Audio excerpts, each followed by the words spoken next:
Good afternoon. My name is Ben Mesa, for those of you who don't know me, and I'm the second son of Marcelisa Mesa. Actually, our first brother, our older brother, has passed away. We want to thank all of you for coming here today to honor and celebrate the new life of our Marcelisa Noda Mesa. Mom was born in Sumay, Guam, on April 14, 1923, to Ana Perez J. of Sumay and Jesus Nauchi Noda, a cook from Japan. Her only brother, Bautista, was born a couple of years later, but died while still an infant. Mom's mother, Ana, died in 1927, while Mom was still 3 years old. Her father took care of her for a while, but found it very difficult and considered having her adopted to a military family. Mom's grandmother, Ignacio Tenorio Perez, found out about this plan and fought Mom's father in local court for legal custody of Mom. At 8 years old, Mom's father became ill and went back to Japan. Mom has not heard from him ever since. Mom was raised by her grandmother, Nana Ignacia, for a while. Then her aunt, Mama Chong, the youngest sister of her mother, took her as her daughter. Mama Chong had 5 children already when she adopted Mom.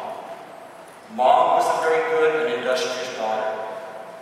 She did the housework and cooking for the family, even at a very young age by our standards today. She was doing such a good job that she was kept at home to continue her good work and was not allowed to go to school beyond 4th grade. Mom was very obedient and followed what she was told to do. Mom got older and became very beautiful, and men started noticing her. One of these men was my father, Eleuterio Tahaji Mesa. Mom married our father, Eleuterio, on January 24, 1948. Against the wishes of her parents and my father's parents.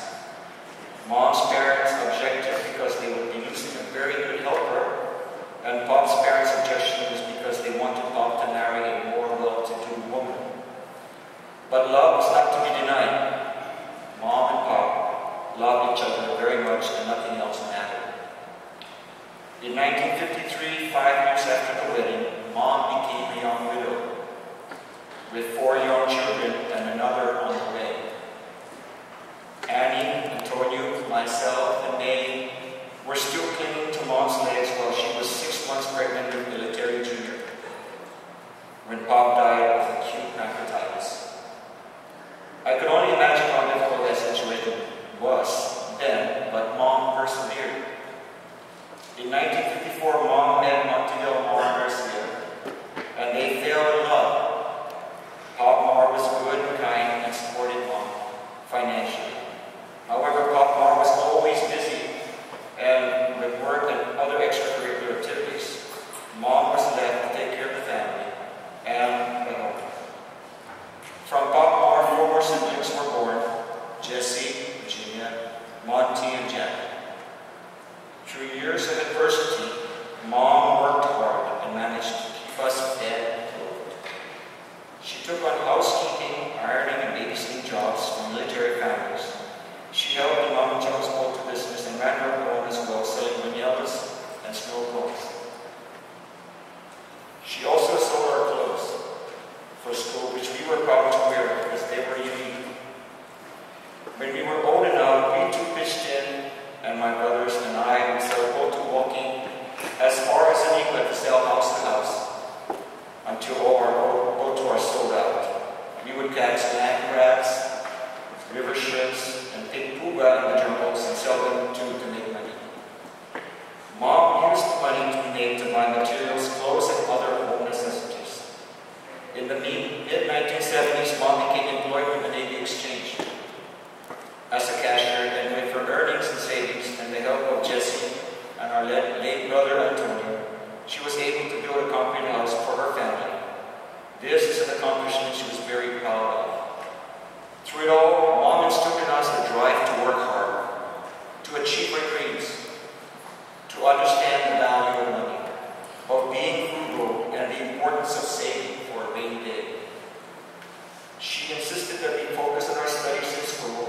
that we pursue higher education and get a degree so that we can be successful in life.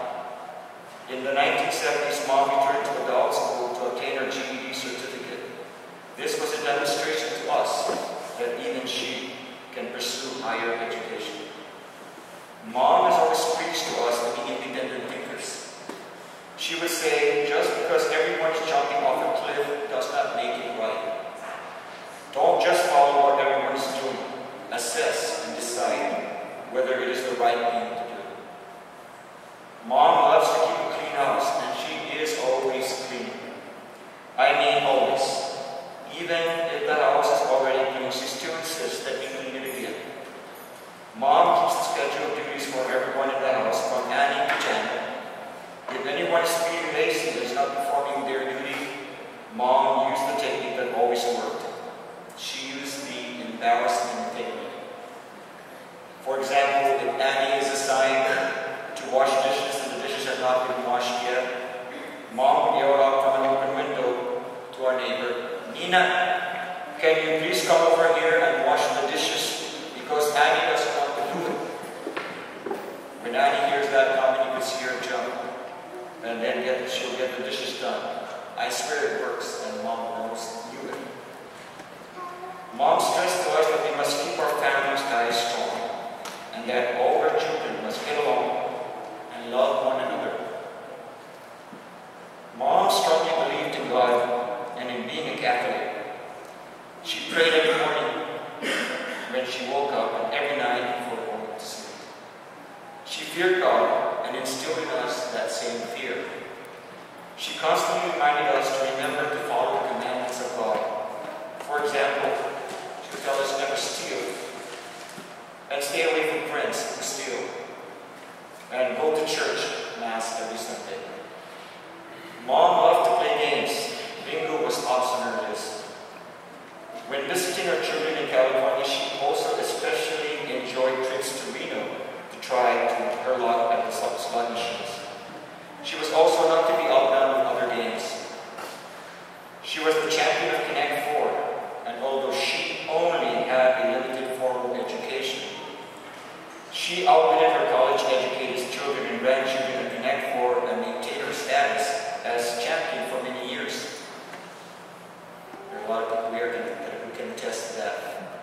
In playing cards, she entertained and, yes, even intimidated her opponents with her power plays and pasoidos and her clever expressions like upus, upus, pass, alas, pass, bombs away, mantika cards, just to name a few. Her tactics were successful as she took first place in many card games. Mom loved her independence and lived in her house with Antonio and Julie passed on. They enjoyed many wonderful years of independent and joyful living together. Mom always had a very keen memory before, and it was not until sometime in June of 2010 that we realized that Mom was losing her memory. We felt this was a serious problem and that Mom needed more help than what Antonio can provide. After a series of long-distance family discussions, May and her family volunteered to come to Guam to help Mom. May came to Guam in September of 2010 and stayed with Mom. In a short few months, Antonio became ill and passed on in December of 2010. Mom was devastated by Antonio's death. She never dreamt that she would outlive her child. Mom was never the same ever since. Her lung and heart conditions were deteriorating, making it difficult for her to walk any significant distance. Her activities had to be limited to prevent stressing her breathing and heart conditions. She did not like it because she was used to moving and doing work all the time before. We can see the frustration in her face.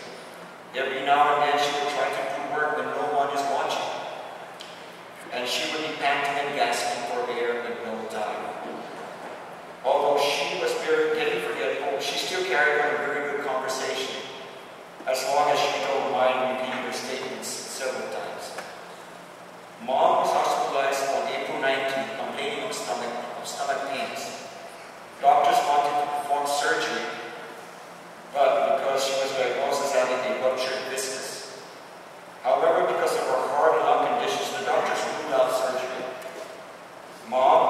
administered with a 10-day antibiotic treatment and strict liquid diet in hopes that the treatment would stop the internal infection. After the treatment, Mom was transferred to home and hospice care. We brought Mom